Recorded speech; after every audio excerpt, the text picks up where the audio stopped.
start all your feedback with a question. And the question is super simple. Did that meet your expectation?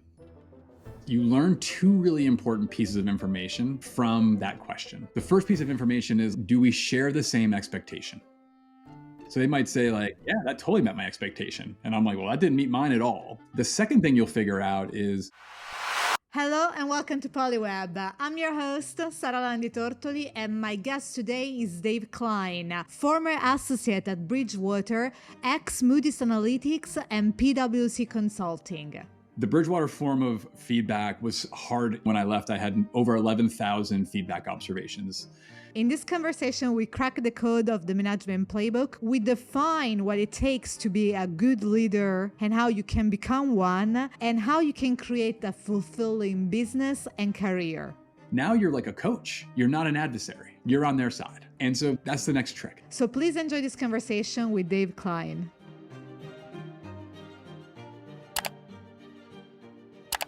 Dave, welcome to Polyweb. Thank you for having me. I'm so excited to do this. Okay. So while, preparing for this interview, we had a previous meeting, and you told me something, which is that you were fortunate enough to have a great manager at the beginning of your career. And I'm curious to know how that influenced you, and what did you learn from this person? So I actually had two. I was super lucky, like probably two within the first 3 or 4 years. So I'd say I took a lesson from each one. The first one had a military background, which is something I didn't have at all. And I remember being in my first executive meeting, so C-suite from a very large company, and they absolutely lost it on us over the project. The project was a little bit over budget. We were consultants, and these people like absolutely flipped out. And I was so impressed by this leader who just sort of was like calm, handled the questions, put things back into place, and sort of restored order. And so we were at beers afterwards, and it was like, how did you get to be like that? Like I wasn't even responsible. I was just like a brand new, undergraduate just coming out of school, and I was sweating bullets. And he's, look, I've actually been in places in the world where it was actually life and death. And he was like, there was nothing in that room that was even close to that. And so just that sort of like gift of like perspective of like, yes, it's business. Yes, it's important. People's livelihoods are tied to it. Our careers are very commingled to it, but like, it's not life or death. And to get that gift early, I think was super helpful to then be in pretty stressful situations and be able to be the same calming force, hopefully for my teams. So I'd say that was lesson one. Lesson two, flash forward 3 or 4 years. And this leader was on the heels of one of the ones that I feel like I also learned a lot from, but was probably what not to do. The what not to do leader at one point sat me down and asked me if I had seen the Godfather trilogy, which I had. And if you haven't, it's basically a very famous mafia trilogy about a power family. And he explains that all of the lessons he's learned in his career emanate from the Godfather. And that's how he runs his teams. And I was like, and he wasn't kidding. As I got to work for him for a year or two, and it was like, oh, you actually were serious. Except that we're at a publicly traded company, and that's kind of weird. But then I got to work with, I think, the second one, maybe the most influential leader. And his, for me, his real gift was this balance of like care and challenge. That on one hand, he was like daring me to be better than I thought I could be. He was like setting a bar higher than I thought was possible, and he was pushing me in those ways. And yet I also felt cared for. Like that when I did sort of like take a step too far, he bailed me out. When I did get stuck, he helped unstick me. And sort of seeing that you could be not one or the other, but both, right? I think some leaders want to be the challenger, and some people want to be like your friend. And it turns out you can actually unlock people amazingly when you're able to do both. So I think that influenced a lot of probably the next 20 years of my career. Like even our leadership program is like half about systems and how do you amplify yourself, and then half about treating people like people and remembering that we're surrounded by humans and we should be human. How do you achieve that balance? Like, what stuck on my mind is, well, those sounds like great managers and probably great leaders, which is not the same thing at all. We But can debate that if you want. oh, okay, let's debate that. Like, Why do you like, say they're not the same thing? well, I think like a lot of people can manage other people, right? Or you can put in a position, let's say, to Okay. manage other people. Let's put it like this. That's phrase Yep. better, I think. But that doesn't automatically make you a great leader for those people. You can just manage, I don't know, their time, their task, tell them what to do, like, yeah. I think people could do that, but yeah. Well, so at the level of, could you give someone a manager title? Can you put someone in manager position and have them not be a leader? 100% happens all too often. But I don't think that they're going to be successful. Like the age of like, we're way past the Industrial Revolution. You know what I mean? The idea of just like the manager manages the work and the people are replaceable. Like so much of it is knowledge work. So much of it is creativity. So much of it is unlocking people's real potential. And when you start to then dissect, well, who are the good managers versus the bad managers, right? The 60% of managers fail. So if you look at the 40% who succeed, what do? They do a lot of the things that when you describe them sound like leading, right? They care for their people. They challenge them. They're clear with their communication. They recruit the best talent. They create a clear system. They like inspire people by connecting them to the mission. Like all of a sudden you're adding it up. And so when people are like, well, you can manage and not be a leader, I'm like, no, like you can be a bad manager and not be a leader. But I don't think it's even possible anymore to succeed in a management role and not lead. Hill, I'll die. Yeah, I mean, I think, the word is big. So I think there is space still for both possibility. I know that I certainly have encountered both, like in my career, Were those managers good? I'm gonna pass on this question. I'm gonna reserve the right to not answer this one. But I think the pause tells me the story. It tells me the answer I need. Yeah, I mean, so what I found out is that you can be as good as a manager as you are able to work on yourself. Let's just say that, like, what I noticed, for example, is that I would see my strengths and weaknesses reflected on my team, for example. And that like really gave me a lot of pause. Yeah. It's not so easy. No, not at all. We actually spend, I think I'll write this all the time, that I think self-awareness is a superpower for a leader. Yeah. Because of a lot of the things you're describing. Like, I think if you don't invest time and sort of like, well, what am I like? What mindset am I bringing to work every day that either is helping me or hurting me? Like an example for me is I grew up relatively lower middle class. My parents split up very early. As a result, I have this mindset of, I take a lot of pride in doing things myself. Like I was pretty autonomous. I feel like I absorbed some of the like man of the house responsibilities as an 11-year-old kid. And I sort of wear that with like a badge of honor. Like when something breaks, I fix it. I don't call somebody. When something needs to get done, I just do it. That served me really well early in my career, like someone who was willing to pitch in and do the work and take stuff from their boss that they didn't want to do, all allowed me to get promoted very quickly. But then all of a sudden you're a leader and you're in a manager's role. And this idea of not asking for help, not getting other people who are better equipped to do the work, not valuing your time appropriately, all of a sudden was holding me back. Right. And so this idea of, once I sort of came to terms with that and sort of saw, oh, what was helping me before is now hurting me, that I started to develop that appreciation for how self-awareness can play out. And then to your point, without it, you sort of end up with a team that looks like you, but with it, you can then start to construct your team to be complementary, right? You can start to find people who are offsetting your weaknesses. You can find people who will tell you, the different truth that you might not see yourself. And that's when 1 + 1 = 3. And so, but it doesn't happen unless you know what you're building around. Yeah, like totally. I'm a product manager, by trade, and product managers like are used to wear a lot of hats, right? We do many different things inside the company, depending also like how big is the company, right? In a corporate, maybe it's, your role is more defined. In a startup is literally like you do a bit of marketing, you do a little bit of coding if you're capable of it. And going from wearing all these hats, and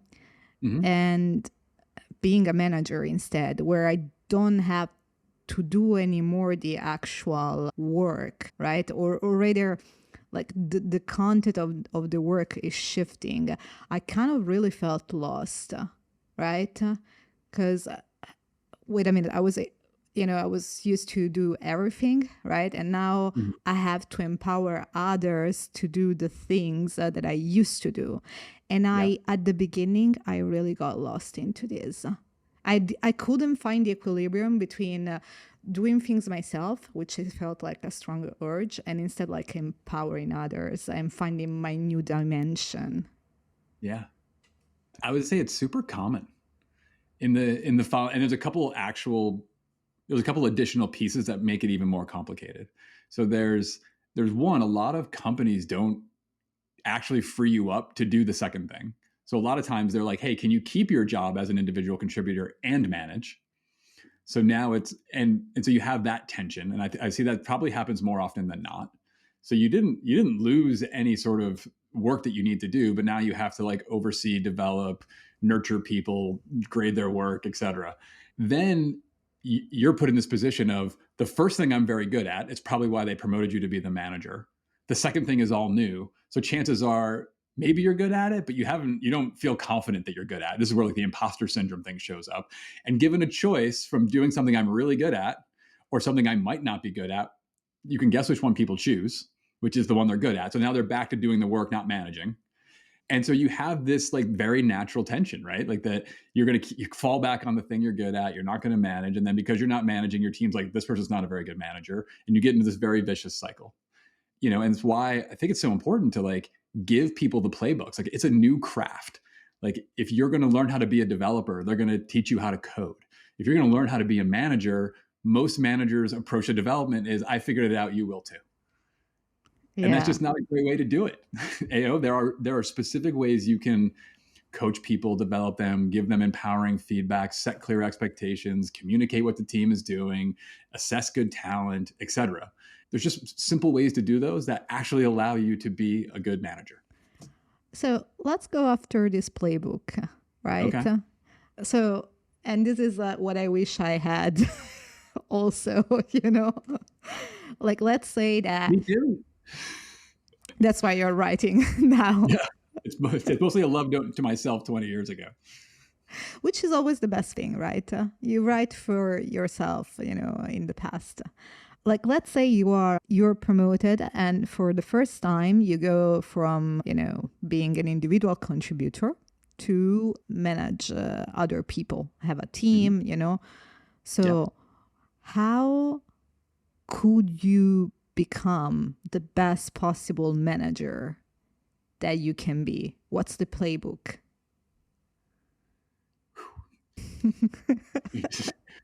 All right. How much time do we have?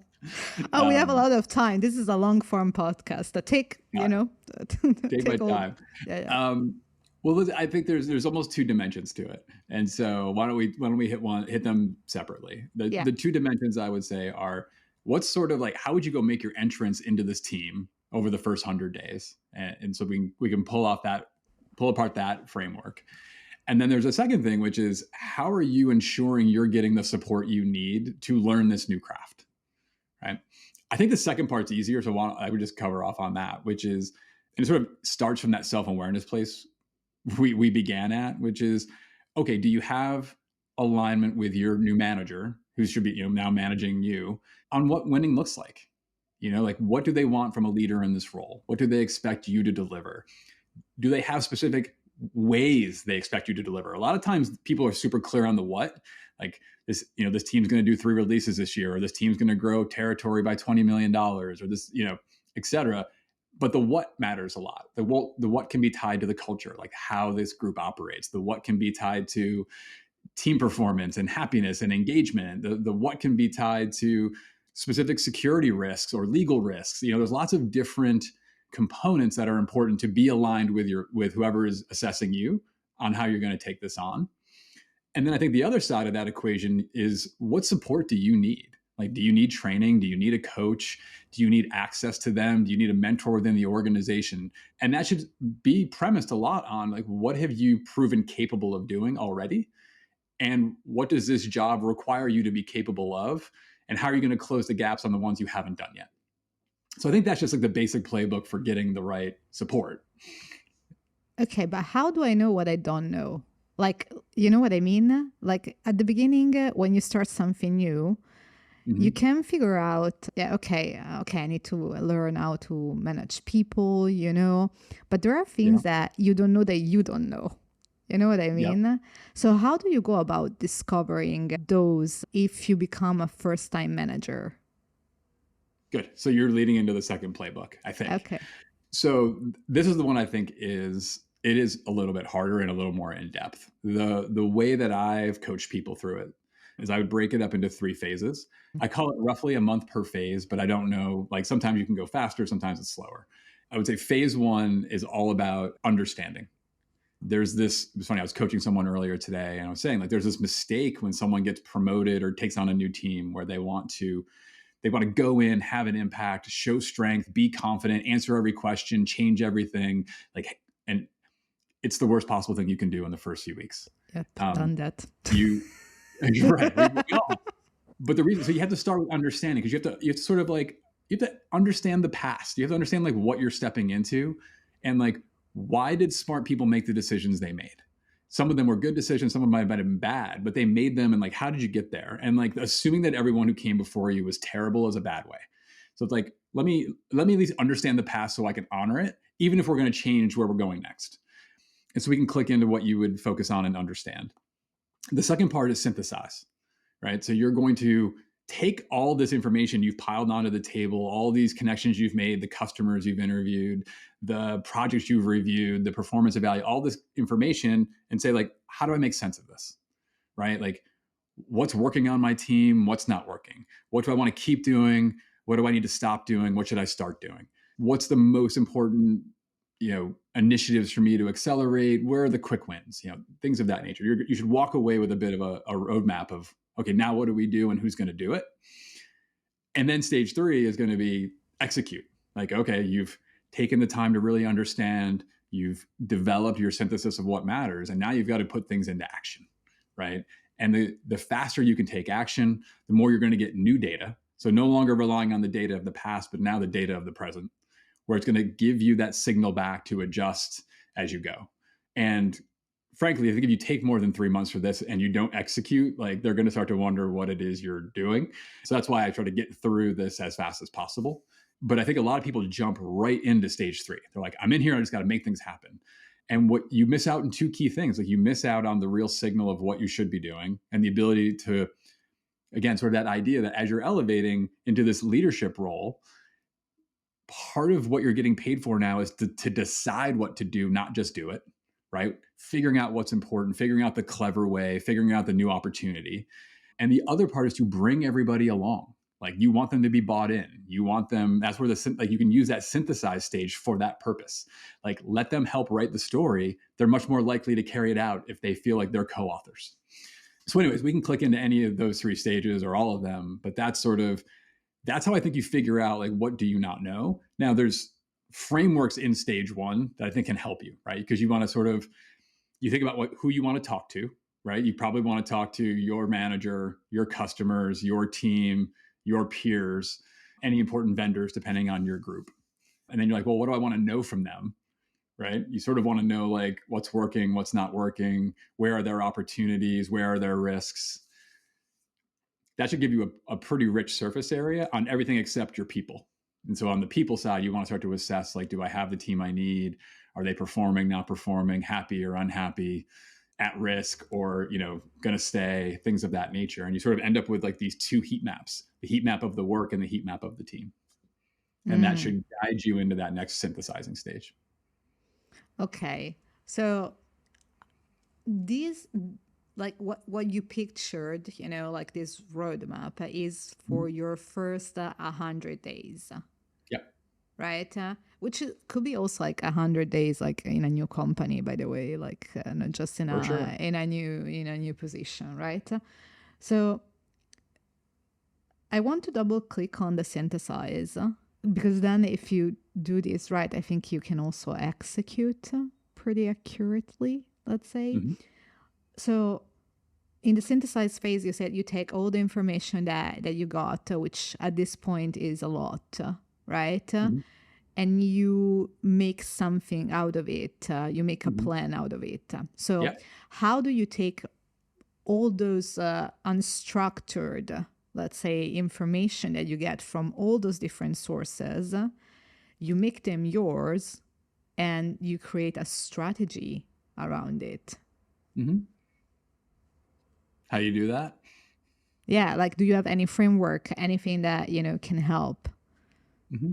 Yeah, I tend to think of it. I think whether it's a framework or for me, it's like almost more an analogy that helps. So the analogy is I have an engineering background, so I tend to be a systems thinker, and so that the analogy that tends to resonate for people is to think of everything as a factory, right? So you might run a customer service desk, that's your customer service factory. You might run a sales group, that's a sales factory, right? Like every factory at some level, it's super simple to understand. You're going to have some inputs.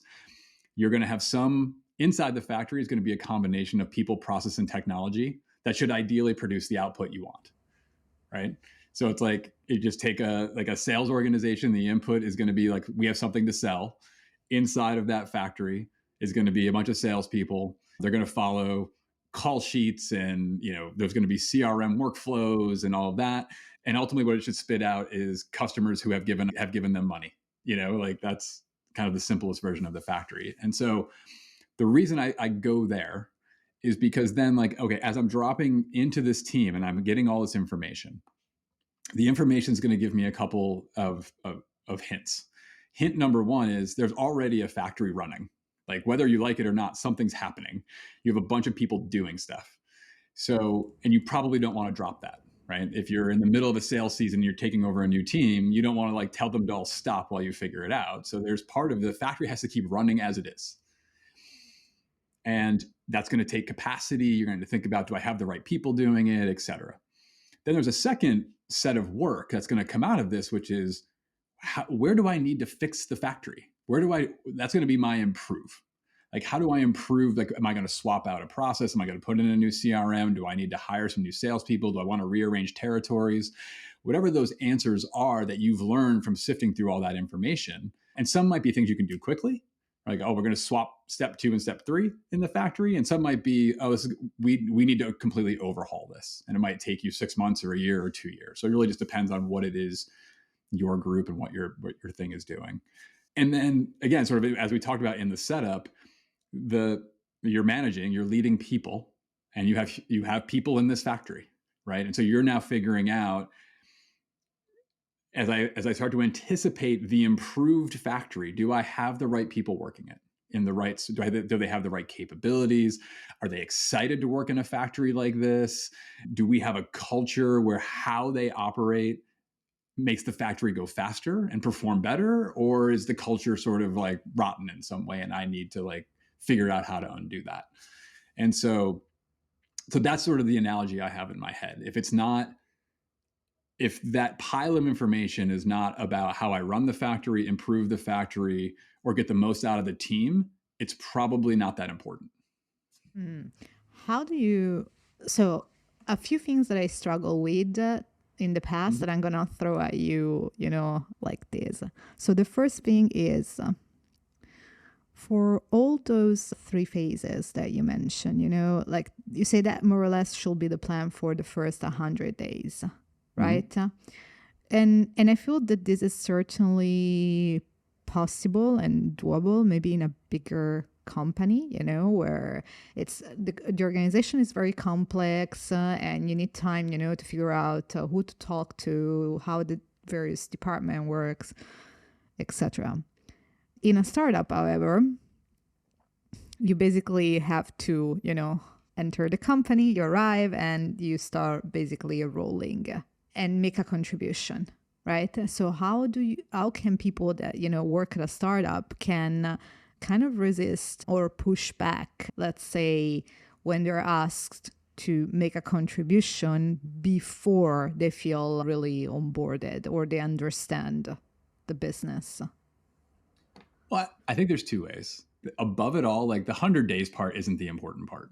Do you know what I mean? If you can assemble the information in 2 days and you can synthesize it in 2 days, then like get on to execution next week. There's nothing. I think there's a mistake that managers who bring people in to lead teams make, which is like they expect them to do that in 4 days. And I think that's typically unrealistic. But like I think the important part is like, did I get the information that I needed as efficiently as possible? Did I have a chance to sort of come up with my best view of it and get other people to contribute to that view? Because that will improve the quality of it and improve the buy-in. And then can we get going? So I think the two ways that I would try to do it, one is startups do tend to be a little bit messier, and like that's fine. Just sort of settle for less. Like there's this, even if you spent 1,000 days doing it, you will never get all the information.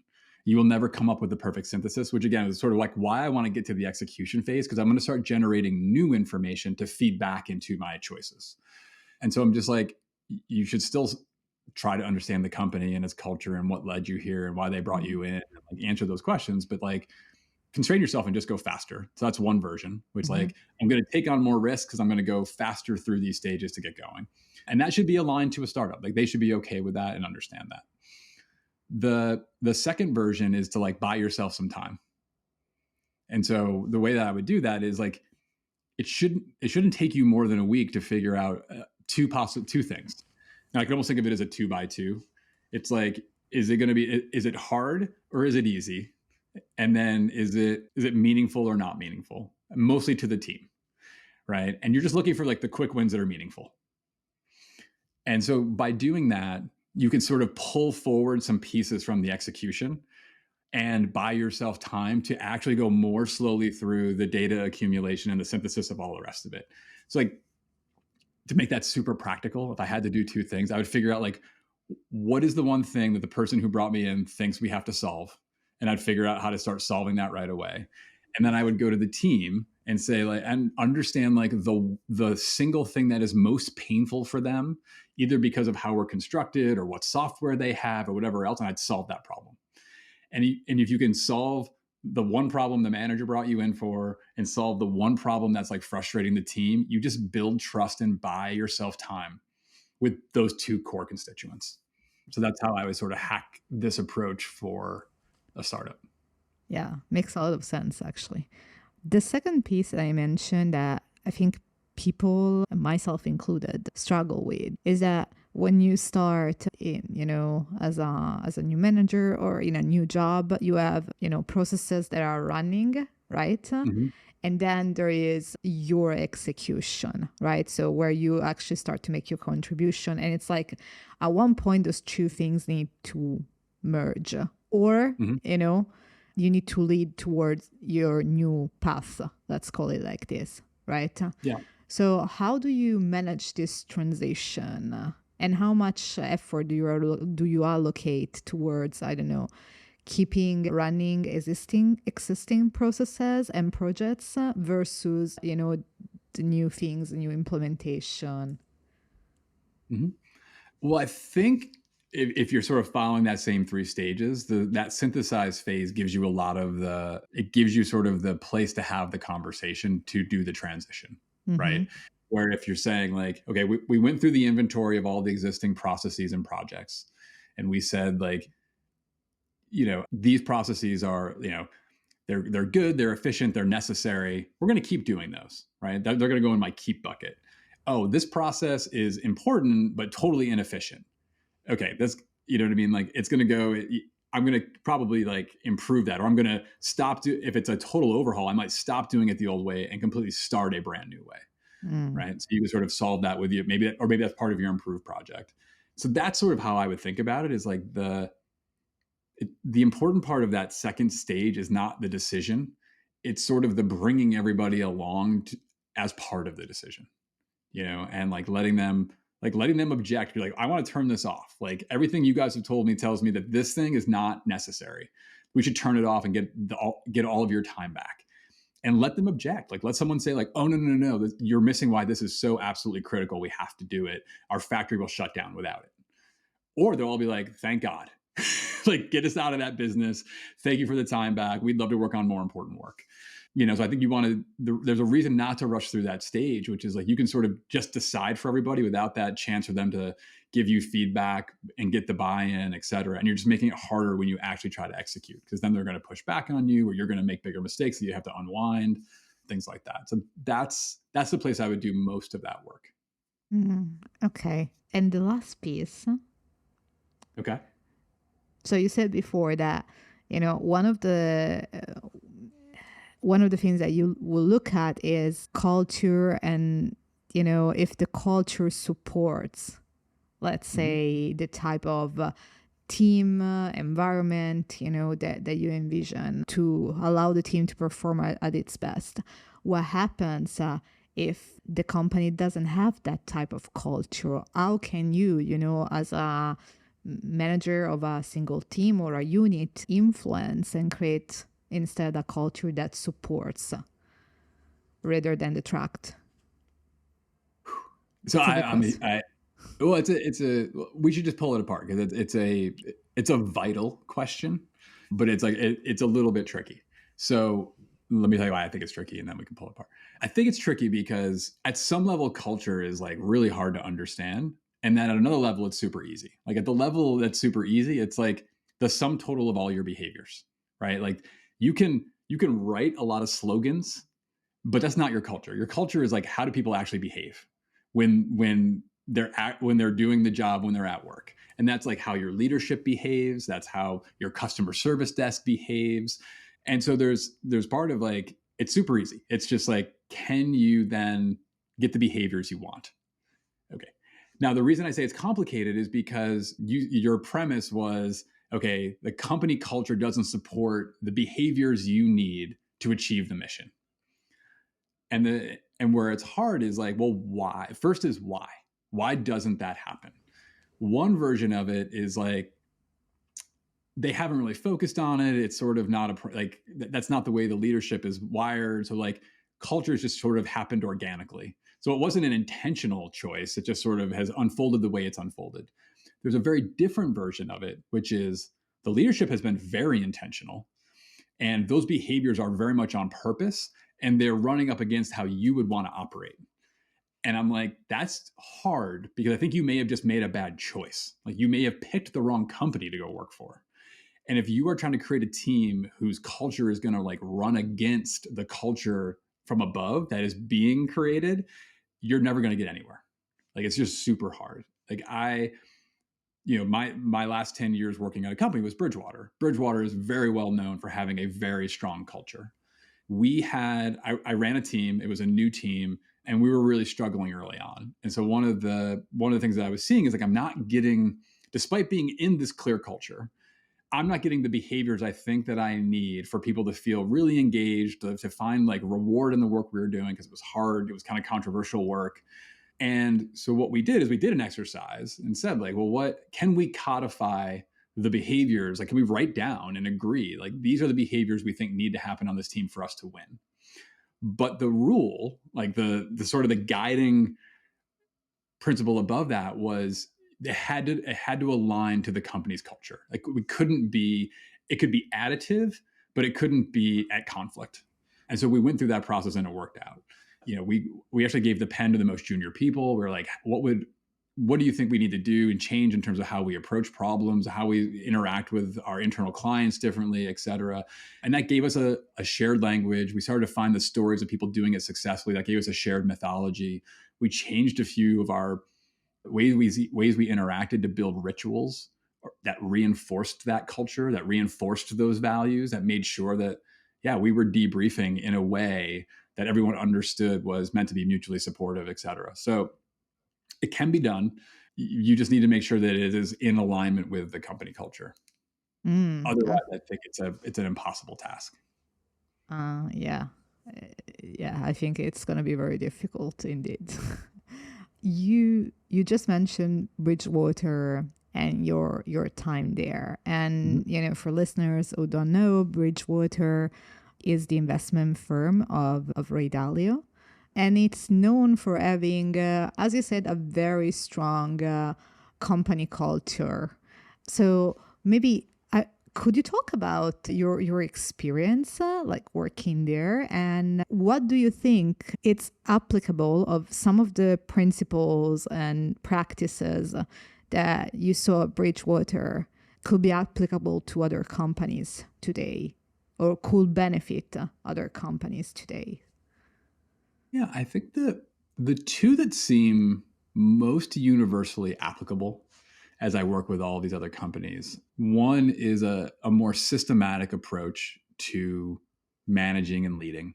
Like because I don't think Bridgewater invented this, but I think it was very much how we were wired, right? We were a systematic asset manager by like how we came up, and that sort of bled over into how we operated. And I think that sort of aligns well with a lot of companies you see today, because a lot of companies are tech companies. They tend to be more engineering driven or product driven anyways. And so I think that to some degree, even though we weren't in that space, those approaches align very well, right? A lot of the people who work with us, they're engineering managers, they're software developers by design, they're product leaders, et cetera. Like they like approaching the world from a systematic perspective, and getting data through feedback to improve the system, measuring results through OKRs, things of that nature. And so that, I think, is pretty universally applicable. The second one that I think surprises people is sort of candid feedback. Now, I think there's a version of candid feedback that happened to Bridgewater that was probably one step too far for most organizations. It worked there because there was almost like a contract on the way in that you knew that's how it had to be. And I think why it's hard for companies to import that extreme version of it is because people didn't make that agreement with you on the way in. You know what I mean? Like, it wasn't set from day one that like, I'm going to tell you the unvarnished truth and you're going to tell me the unvarnished truth, and that's just how we're going to operate. It's also true. Could you describe how it worked, like this form of candid feedback at Bridgewater? Yep. Well, the one thing, let me just underscore one more thing. We also were exclusively at that point in the US. So that's another reason I think it's really hard to export it. Okay. Because when you get into cultures of other countries, the Bridgewater form of feedback was hard even for Americans. And I think as you go further afield, you see wildly different ways that people do or don't take feedback that directly. Some cultures think it's like have no problem being even more direct, and some think it's like deeply offensive. So I just wanted to like underscore that, because I know you have a pretty global audience, and it's going to vary a lot. Well, I think there's probably the two ways that are most extreme for people would be like the directness and the volume. So the volume, like the expectation was you were always giving feedback, to the point that we had created a tool that allowed people to register feedback real time, and you were supposed to do it in every meeting, in every interaction. So I left. That tool probably rolled out halfway through my Bridgewater career, and when I left, I had over 11,000 feedback observations. And those feedback observations are recorded in a system. They're publicly available. Like, imagine a Twitter feed of all the feedback you'd ever gotten from anybody. You could look up everybody's in the company. So there's a volume component. And then again, if you sort of read through some of the principles, some of them are written pretty extremely to say, there's one which is like, worry about being accurate, not kind. Right. And so you're like, oh, okay. Like that, some people could take that. There was one that was called like, put some pepper on it. Like we were almost encouraged to say things that were provocative, which just, if you think about just the general decorum in most companies, like you're not really seeking to create controversy or to like be spiky in terms of like your feedback to somebody. And in fact, when we run our program, like I don't teach that because it doesn't work. It doesn't work in any place that doesn't have that agreement. And so instead, what I do think people being more candid, a lot, if you look at high performing teams from the military to sports to companies, et cetera, they all do really prize feedback, and they build ways to make sure they're getting it. And so partly what I think is exportable is that idea that like we do need to be more candid with each other. You can do it in ways that are kind. Like the simplest way I've found is like it's almost a Mad Lib. It's like when you blank, I experienced blank, which resulted in blank. And the blanks are easy. It's like this is what a camera would have seen, right? If a camera was watching you present or you deal with that client, like this is the factual thing that happened. And then it's like I experienced, right? So now it's like, this is how I experienced a situation. You can't really debate me on it because I experienced it. Like I could have experienced it wrong. It might not have been your intention. I don't know your motivation, but this is like when the camera saw this thing, this is what happened to me. And then that resulted in like, hopefully we have clear goals, clear projects, clear, like that thing you did that I experienced this way resulted in this bad outcome. It resulted in the client storming out of the room. It resulted in us losing the account. It resulted in the software rollout being delayed 2 weeks. Like, again, just back to a fact. And by simply giving feedback in that way, like people, you don't trigger people's like lizard brain, like because there's usually a fourth sentence that people add onto it, which is because you blank, like because you are lazy, because you don't care, because you're not committed. And that's the one that triggers everybody. Like that's the one that like we switch from, are you trying to help me get better and trying to help us win, to are you attacking me? And so if you just sort of follow the Mad Lib, leave out the last sentence, we'd all be so much better, because now we're just transacting in like, how can we get better? Like, how can you play your possession better? How can I play my position better? And if you have that fluidity, you're just going to improve as a unit so much faster. Okay, this is certainly difficult because like giving people feedbacks, but also accepting feedbacks, right? How was it for you, for example, like seeing all those feedbacks, back when you work at Bridgewater, like how I imagine like, some might have felt harsh, so how do you work through that and try to incorporate those feedback, I'd say this, some didn't feel harsh, they were harsh. But the reality is, it's funny, when we teach our program, I teach it with my wife. So we are very much alike in many ways, but this is one place where we are actually a little bit different. And like this works really well with the leaders we work with, because on one hand, you have me, where I sort of think of that feedback as, well, is it true or is it not true? Like I'm very dispassionate about it. I'm just like, oh, someone took the time to give me a signal back on terms of how I'm performing. They could be right, they could be wrong, they could be biased, they could be unbiased. They could be, a lot of times feedback says more about them than it says about me. But I'm just sort of looking at each of those observations and saying like, well, is it true or is it not true? And if it's true, I should. And then the second thing I say is, if it's true, do I care? Right? Like they might say, oh, like you're not being organized enough. And I'm like, well, we're doing a really creative project and organization is not really something I care about. Or this is where I'm taking my career and like that thing's not holding me back. So like, A, I appreciate it. B, it's true. And C, I don't really care. But for the ones that are both true and sort of holding me back or like would allow me to perform better, like, wow, what a gift. Like that's like, oh my gosh, like I'm going to get so much better if I can sort of like take the truth out of those things and apply it than if I waste time being offended. And so that's sort of the way I do it. But my wife, on the other hand, like she'll talk about it of like, even if she knows it's true, and even if it's like, or even if she doesn't know it's true, it like hurts. It like hits her. She'll like, when she talks about it in class, she'll be like, it hits me like right between the eyes, and that might even be from like me, and I've known her for 30 years, and like we're not. And so you sort of get to this place of like, there's that whole spectrum exists. And what we sort of like encourage people is like, just recognize that whole spectrum exists. Like you'll give feedback to people like me, and then it'll be like metabolized and like, may or may not get reaction. You may give feedback to someone like my wife, and it might like really hit and like really hurt and sting. The way that I have found to deal with all those people more effectively, so this is like, if you get the Mad Lib down, then the next step is start all your feedback with a question. And the question is super simple. Like, did that meet your expectation? And what you find out is you learn two really important pieces of information from that question. The first piece of information is like, do we share the same expectation? right? So they might say like, yeah, that totally met my expectation. And I'm like, well, that didn't meet mine at all. And so we should figure out whether we have different expectations. The second thing you'll figure out is if you had the same expectation, do they already know they messed it up? Like, did they already make the mistake? Like, do they see it? And in 90% of the cases, the answer is yes. Like, they know they missed. They know that wasn't a good interaction. They know the client was ticked off. Like, they saw the same thing you saw. And by asking them the question, they get to be the one that uncovers it.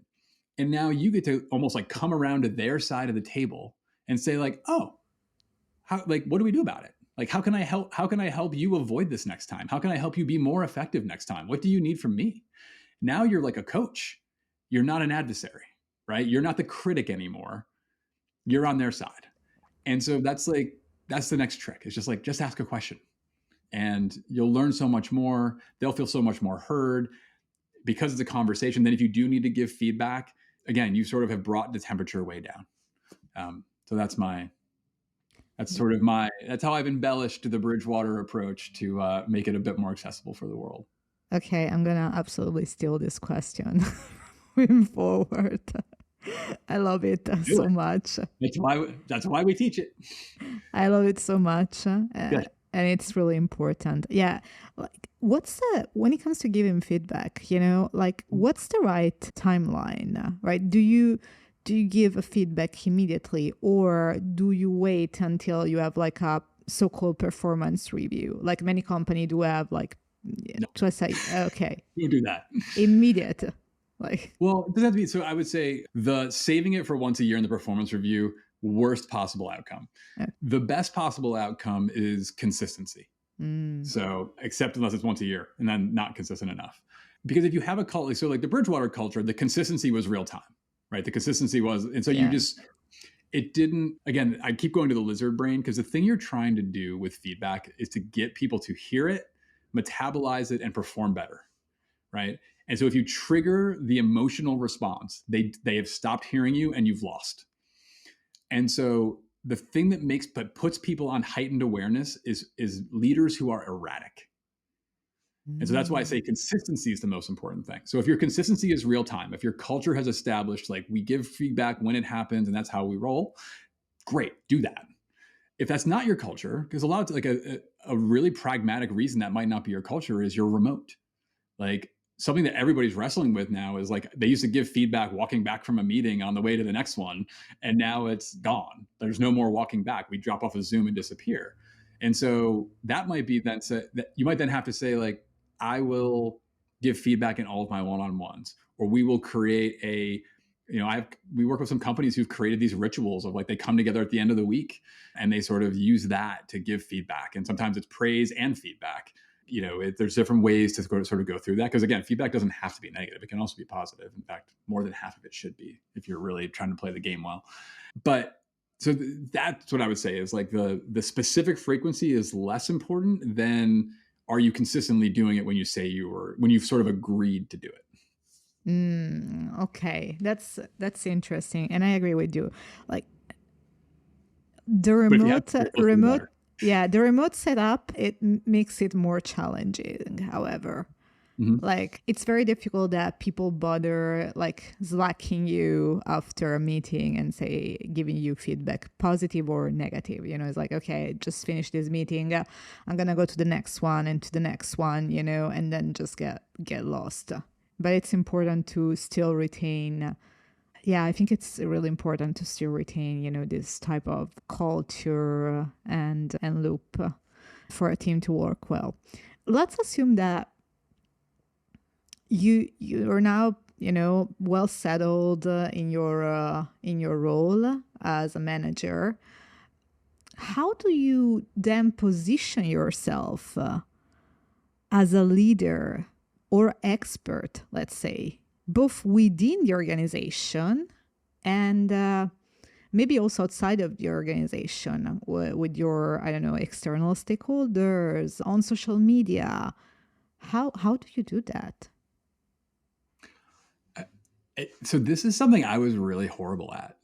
Really? And yeah, it's terrible. And then it's funny because I've only come to recognize the value of this very late in my career. to the point that our last module in the program, in our leadership program, focuses exclusively on this. Oh, okay. Because I was so Interesting. bad at it. And I was like, oh my gosh, I left all this value on the table. It's funny, if you ask me like why, like I would put what you're describing sort of in this group of like two words that would like always make me cringe a bit. So one of them would be like personal brand, and the other one would be networking, right? Like to some degree, the thing you're describing is, like how does the world know you and who is the world?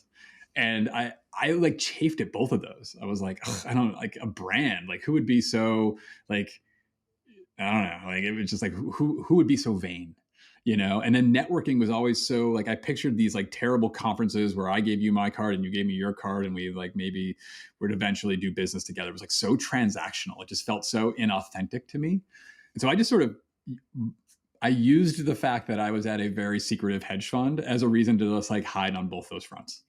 And what was interesting is I had built a reasonably good brand inside the walls of the company. Like people knew what I was and what I wasn't, right? Like they sort of knew, like because of that like very transparent feedback system, my brand was on display all the time. And so if you needed coaching and development and like wise guidance was sort of like one of the things. It's like, yeah, you could go to Dave and he was like a good mentor in those ways. And then if you needed other types of things, you probably wouldn't.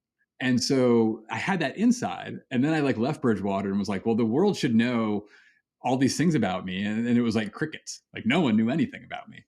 And so a little bit the online profile is accidental because of the business we currently have. But the thing that broke through for me on the networking side was this concept of community versus network. Like this idea, it was funny. I read this book and it's like this parable. It's called The Go Giver. I heard about it. How is it, the book? I don't typically get super excited about business parables, but it was one of those magical moments where the book met me at the right time. Where like, because I was writing on social media, I had this vehicle where the message of the Go Giver was mostly, if you give into all the things you do appropriately, if you just sort of give value without any expectation in return, it ends up coming back. And without social media, I don't think I would have been able to see it, but being able to see like, oh, this positive sum dynamic that exists on social media, right? Like if you and I are close friends on social media and I help you grow your audience, and then you're sort of engaging on my stuff, that helps grow my audience. And so when you win, I win, right? And that idea, like so much of like working in finance and a hedge fund is zero sum. It's like when I win, they lose, and vice versa. Like if you go find alpha in the market, you took it from somebody else. And so it was like this great like book meets reality moment that then sort of got me to see like, oh, I don't have to worry about networking because I'm not looking for anything in return. If I just write things that are valuable to people, if I just make introductions that opens up new opportunities for people to get investors or get a new job, if I invite people in and just give them advice to help them through something I've solved before, all of a sudden things will loop around. And that's amazingly what happened. And so this idea of building a community now, I'm like, oh, and we experienced it yesterday. Like my wife and I have been struggling with like, what do we do with our alumni? We have like 500 leaders who've been through our program now. And we're super cognizant because these are all leaders of like, from startups to big teams and companies, et cetera, like putting another meeting on someone's calendar, we don't take that lightly. And so we were like, what do we do with these folks? And so we created this optional just alumni Q&A, like come on in and like bring us your problems and challenges and we'll sort of talk through them and it'll probably benefit other people. And a funny thing happened halfway through. So we had a bunch of alumni on. Halfway through, our power went out yesterday. And so, of course, because my wife and I were, we obviously live in the same house too, both of us were kicked off the meeting immediately. And we were like, oh my gosh. So like after 2 minutes of panic and getting on cell and hot spotting, we get back in and the meeting's still going. Like the community just took over. Like, and they were all coaching each other. And so for the next half hour, we mostly just sat quietly while watching, leader at company 1 from cohort 1 helping leader at company 2 from cohort 9. Like they had never met. And then like the crazier part that happened afterwards is we got all these notes of people like, that was amazing, such a good use of time, you should do more of that. And a couple of them mentioned like the only thing they had in common was that they had been through our program, they had gotten to know Mar and I, and somehow that created enough trust to transfer. that those two strangers could trust each other, could take each other's advice, could give counsel just because they had a shared but different experience. So it was, anyways, this is like, I'm still processing it, as you can sort of hear as I talk about it, because it was like this magical, that boomerang coming back around on the creating of a community. And I was like, wow, I don't quite know how to agitate more of that, but I would like to, because that seemed magical. How did you at the beginning overcame that belief, that you had related to sharing your story and like the initial cringiness, let's say? I would say there were two main drivers. Necessity was the biggest one. We had bought a business. It was web-based. Google changed the algorithm and cut my business in half overnight. And so the logical thing we thought to do was we needed to A, fix that, but B, hedge and start to build a social media presence. And so I just sort of had to swallow it and say, like, I don't know how to do this. I need to go learn how to do it. And it's going to be important to, maintain the investment we just shelled out a lot of money for. The second part was I took a course. I took a course with Saul Hill Bloom, who's a pretty big personality on Twitter. And in that course, he sort of broadly gave out the, like, here's how I would go about doing it if I had to do it over again. But he said two different things that like have always stuck with me. One, which is right on the nose of what you said, which is like, if you don't look back a year from now and cringe at some of the things you did, you're probably not trying hard enough. And so like, that was good. It was like, okay, like this guy's achieved a lot of success in this domain and he's cringing at stuff he did a year ago. Okay, this is natural. There was a second piece, which he said that helped as well, which was you have two choices. Every time, like this is in a social media context, but I think it applies more broadly, which is you can publish it or not publish it, right? That's sort of, at the end of the day, it comes down to like, do you hit publish or not? If you don't hit publish, it's a guaranteed zero. No one will read it. No one will see it. You'll get no feedback. Nothing happens. If you publish it, one of two things happen.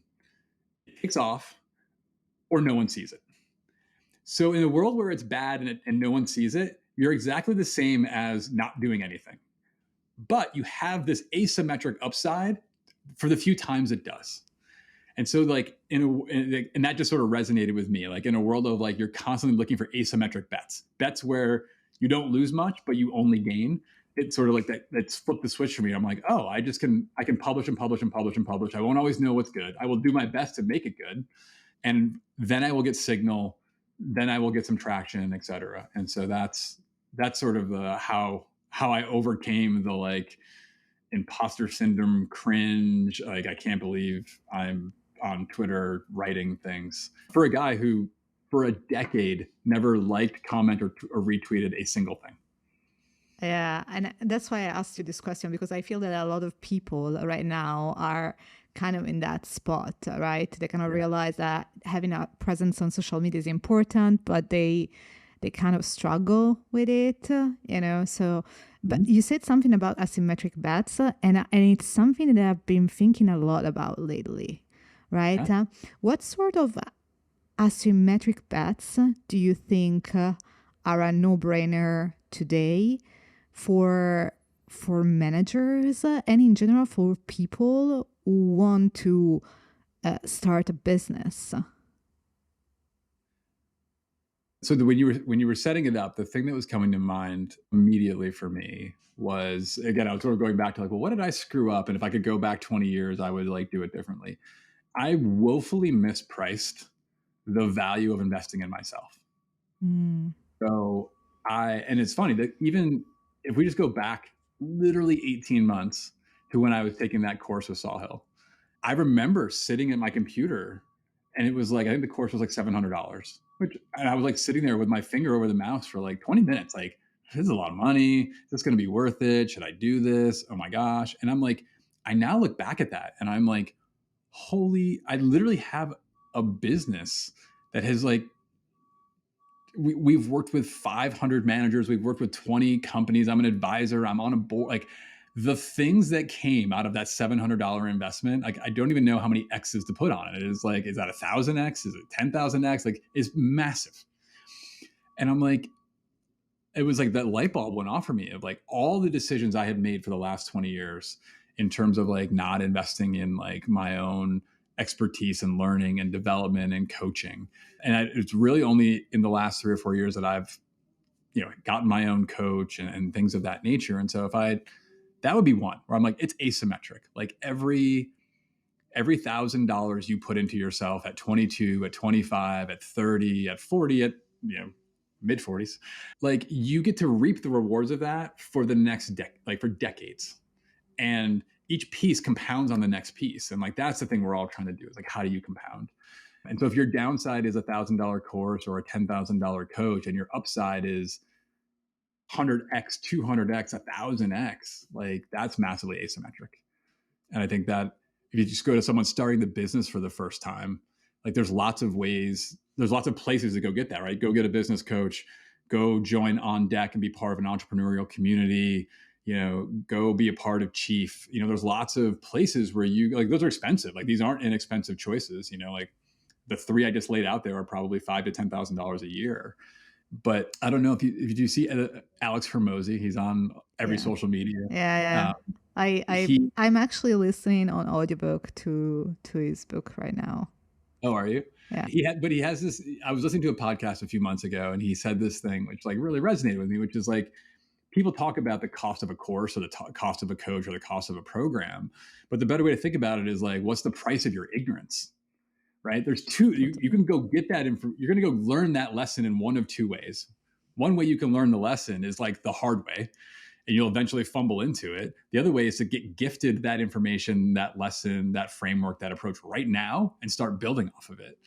And so if having that information or that framework or that tactic was worth $1 million, like, and the program cost you $5,000, you actually are paying $995,000 for your ignorance. So pay the $5,000. Completely. And I think like in the last year, like that's my biggest aha as well. Like that investment in yourself. There's a corollary mistake that I think so many businesses make that I still sort of scratch my head at, which is it usually is triggered by someone saying like, I really think I need a $5,000 raise. I got approached by another company, or I've done the market research and I think I'm undervalued here. Mm-hmm. And the company says, no. And then the person leaves and then they have to go hire somebody new. And like to save $5,000, they literally just spent like $100,000. And it's the same. And that might be a raise. That might be like, I need a coach. That might be, I need training. That might be, I'd love to get a new position here. But it's like, they get so fixated on like oftentimes it's a bureaucratic decision. Sometimes the manager will have to go spend capital to get the $5,000 or to get the coach approved, whatever else. And it's like, it's so upside down. It's like, you don't look at the expense that's being asked for. Look at the expense you create if it goes the wrong way. And I'm not advocating for managers to be taken hostage and have every person on their team demand everything they need. But like, I watch people lose stars over this. People who are paying for themselves many, many, many times over. And you're just like, it feels the same way. It's very much I don't know, you're like penny wise to be pound foolish. It's just, anyways, That's my PSA for the episode. Yeah. Like your pet peeve. Totally. Like, I have one last round of questions before we wrap up the episode. And it's still leading, towards starting your business, right? So let's assume you have to start now from scratch again. Okay, so you have to launch a business. And it could be anything. It could be, a startup, so some type of software, SaaS solution of any type, or it could be something in the realm of the creator economy, let's say, right? So I'll try to imagine. So, and I know that you're familiar with that. So, first of all, which type of business would you pick today and why? Well, you want to know which one I would pick for me or which one someone in the world should pick for them? Good question. Let's say, what do you think in general will make most sense for the majority of the people? I don't know. So this is very much biased off of like where I am right now. Mm-hmm. I think the one that you can commit to for 10 years. So I don't know. I think there are plenty of opportunities. Like if you know what I mean? If you want to be a podcaster, be a podcaster. You want to be a writer, be a writer. You want to start a gen tech company, a fintech company. Like there are so many things transforming the world right now that if you want to build a big company, go build it. The thing that I think people skip is like it will take you 10 years. Like so many companies, whether it's the creators that I know, the ones who are big names now, they've been at it for 5 years, for 8 years, for 10 years. The big companies I work with, like they didn't get founded last week. Like most of them have been at it. Like we look at OpenAI and it's like this revelation. Like they've been at it for 8 years. Like I'm an advisor to this company, Invisible. They've been at it for 8 years. Like, and they're, like these are people who everyone's now starting to notice because they're like getting into the hockey stick part of the business. But like those founders had to like deeply care about the problem they were solving for a decade. And so that's how I would approach it. I don't think there's like one size fits all for like the best business. It's the one you can stick with. How did you make the choice for you then? I love working and coaching people. Like it's just, I've always sort of been like curious about business and management and leadership. Like the things that I'm in, I have a predisposition to want to do two things. One, I want to lead it and run it and manage it if I'm involved with it. And then the other is I do think a thing that I am good at is sort of staring at a situation and pulling it apart and making it accessible for people. And so I think that seems to be the feedback we get for our newsletter and for my posts and for the course. And so I think that's true. And so I love doing those things. And so I can imagine doing them kind of until I run out of time. Like I don't like people talk about retiring. I'm like, I can't imagine retiring. I could imagine being more discerning with who I work with or slowing down how much work I do to do other things and have new experiences. But like, I don't know that I'll stop doing this. So I knew I could do this for a long time. How do you think about in your business, outsourcing some of the tasks that you do versus keep doing what you're doing, right? Especially if your goal is over time to scale, and to grow bigger, if that's the goal. Yeah. I was laughing to myself. Do you know the phrase, the cobbler's children have no shoes? So I'm laughing because I literally teach leaders how to delegate. Okay. And then one of the hardest things I have, one of the most challenging things for me has been delegating things to outsource people. But anyways, I actually have a way I do it. The part of it is, I think this is a little bit different than like what I would teach in sort of like at a normal company, because it's the business I'm in right now is sort of me. Do you know what I mean? So I'm also in that unique position where I get to choose a little bit what I want to do and what I don't want to do. And so for me, I'm optimizing around, like call it like my zone of genius. Like where am I uniquely adding value? Where am I super excited to be doing it? For me, it's coaching and writing. Like I love working with people. It could be one-on-one. It could be a group. It can be the whole group. It can be the full cohort that we do. Going back and forth and debating and helping them unlock a problem, like that is magic for me. I can do that until I run out of voice. And I love to write. Like if you give me 3 hours and like quiet, I will write. And it's like, I find it therapeutic and insightful for myself and helpful for others. And so those things I'm not interested in outsourcing. The rest of it that makes the systems go, the way that I try to think about it is, where can I go just skip a step by hiring expertise? So like we're working on like a video course. I could probably, if I go back to remember the mindset in the very beginning when I was like, oh, I really like to be able to do things myself. I take great pride in it. Every ounce of me wanted to go figure out how to do video. But that was just dumb. That's the slowest path to victory. There are people who have cracked the code on this. They are expert in this. And so I went and partnered with 2 people who have done this exact thing, and they're helping me do it. So probably the biggest place is like, where do I want to take my business, and where is expertise that I can just go hire from day one? Part of it's just to prevent me from drifting into figuring it out, which is what I would want to do. The other one is just things that have become necessary for our business, sort of in that factory analogy, things that we're running the factory. So they're pretty well proven out. They're pretty standardized, and I just but still humans have to do it. Like if I will delegate to computers first if I can, but if I can't, then I need humans to do it. So these things that are they have to happen. They're pretty well documented. They are, they're proven at this point. That's the next place I go. So like those two are probably where I'm putting most of my effort to engage outsourcers. I'm on a mission to do a third, but that one's going to take longer. Okay. Yeah, we're a bit tight on time now. But I'm open. Like I have time, and if you want to explore the third, I'm open for it.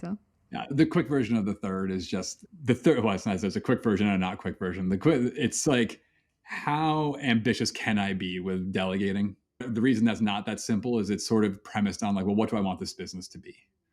Do I want it like right now? It's my wife and I, supported by a few smart freelancers and outsourcers, and that could be that could be a very great lifestyle, and B, because of the rise of technology and the internet and all these things, like that can be a pretty big business without actually needing to build more complexity. But we have this mission to impact 1 million leaders. And the debate for me is like, can I actually meaningfully impact 1 million leaders in that setup, or do I actually need other people to help me do that? And so first is a decision to say, like, do I want other people who are part of this company to go achieve that mission? And then if so, I think my third tier of delegating becomes quite different. Okay. So you love to tell me, how did you answer those questions for yourself then in the future? I'll do that. Okay. Dave, I think this is a good place to wrap up, our interview here. I have certainly enough questions to do like a part 2 of this interview. I ask you off like my copious notes here that I took during the interview. But is there, maybe you could tell listeners where, they can find you, and if you have any parting words to say, and then we'll leave, of course, all your contacts and your newsletter in the show note.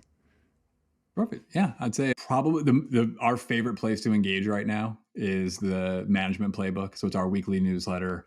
If you write back to us, we'll write back to you. So it's the fastest path to having a conversation with us. A lot of people will find us on Twitter and LinkedIn as well. So those are probably the 3 most easily accessible places. And again, we run some public cohorts for leaders who want to level up with some 101 and 201 management systems. And so you can also find that on those social profiles if you're interested. Dave, thank you so much for being here. We will leave all the reference in the show notes for listeners. So if they want to reach out to you, they can. And thank you so much for this amazing conversation.